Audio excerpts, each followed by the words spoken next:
Hey Nash, what should we make? Let's make our version of the viral one-pot spaghetti and see if it's any good. All right, let's make the viral one-pot spaghetti.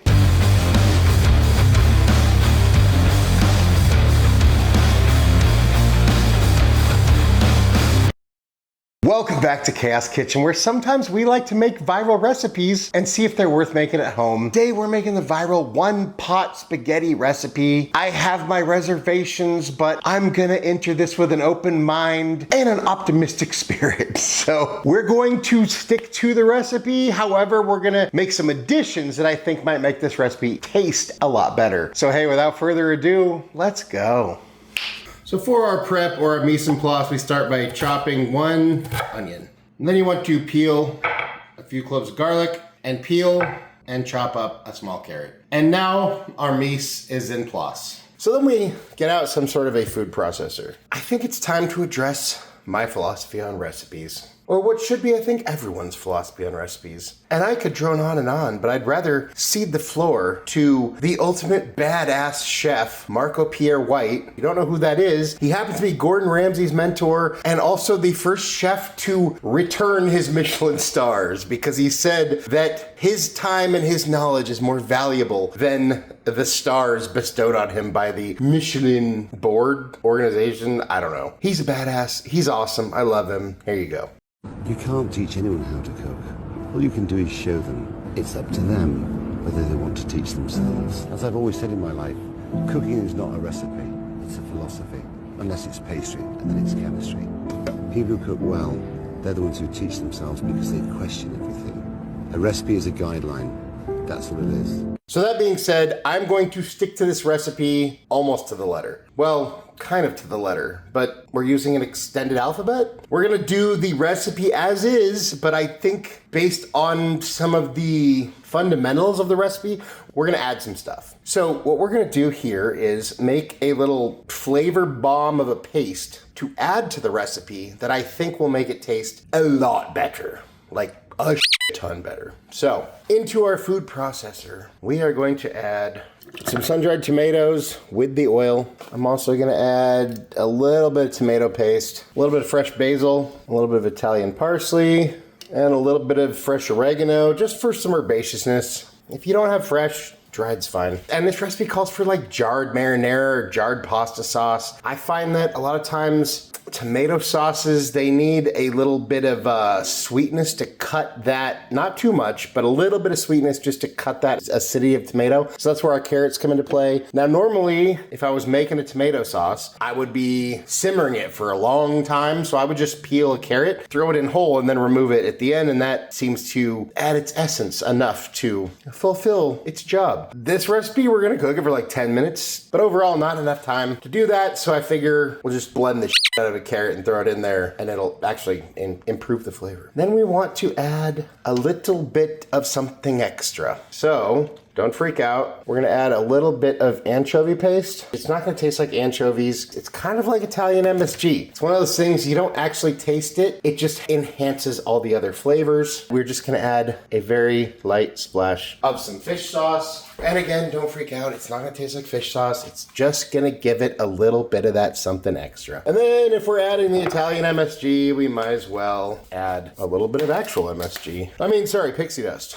Let me go ahead and put a lid on this guy and then blend it into a nice paste. And there we have something that I think is going to add that je ne sais quoi that a or let's just say average spaghetti recipe can definitely benefit from. So set that aside. So now back to the recipe. We start with our hot pot on medium heat, throw in a little bit of oil, and then we add our beef.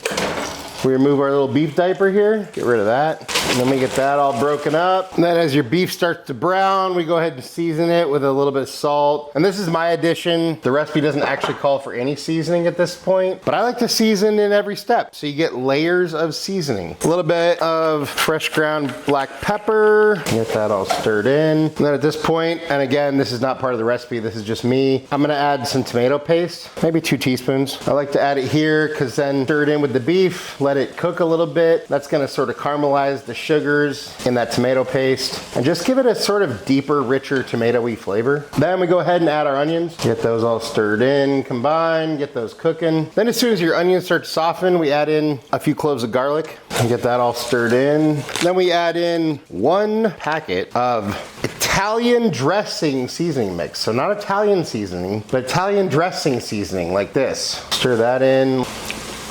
That's actually pretty good. Then we add a pound of spaghetti. And normally I don't break spaghetti because I think that's a sin, but I feel like we might need to for this recipe.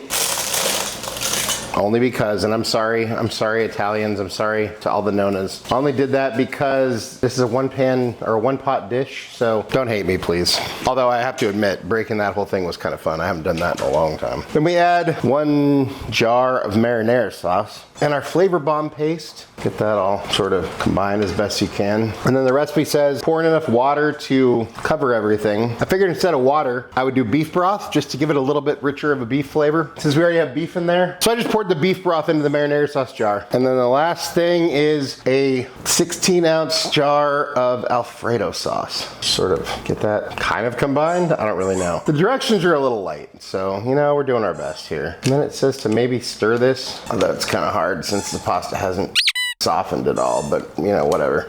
And since we have some exposed pasta, I'm literally just gonna add enough water to get all the stuff that's stuck to the sides of the Alfredo jar. And once we bring that up to a boil, we go ahead and cover it and let that cook for 10 minutes, stirring occasionally during those 10 minutes.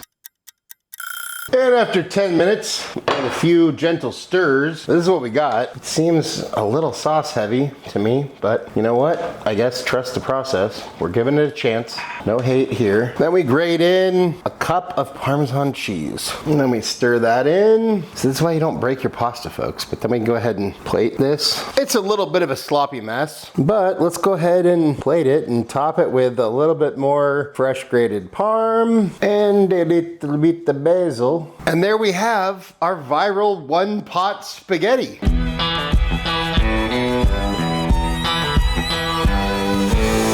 And it's time for a bite. Cheers.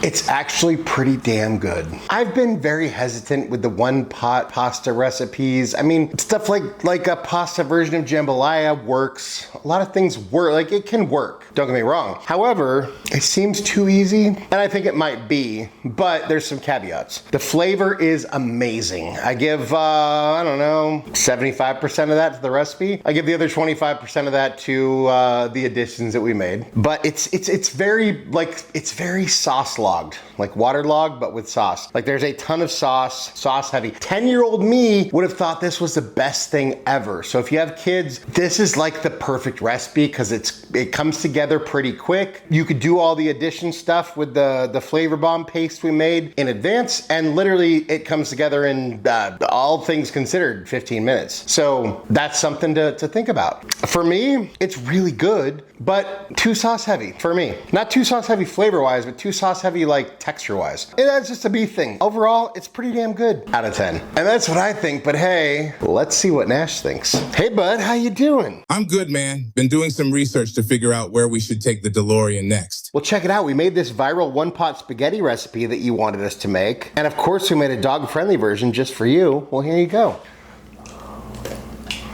What do you think? I don't know what you're complaining about. That's delicious. If the sauce is good, can you really have too much of it? Anything you want to say to your fans? Time is a sort of river passing events, and strong is its current. No sooner is a thing brought to sight than it is swept by, and another takes its place. And this too will be swept away. Nash approves, I approve. Thank you so much for watching. Really appreciate you all. Love you all. If you wouldn't mind taking a second, go like, share, subscribe, hype, hit the bell for notifications, all that good stuff. If there's anything you want me to make, you want me and Nash to taste, go ahead and drop that down in the comments.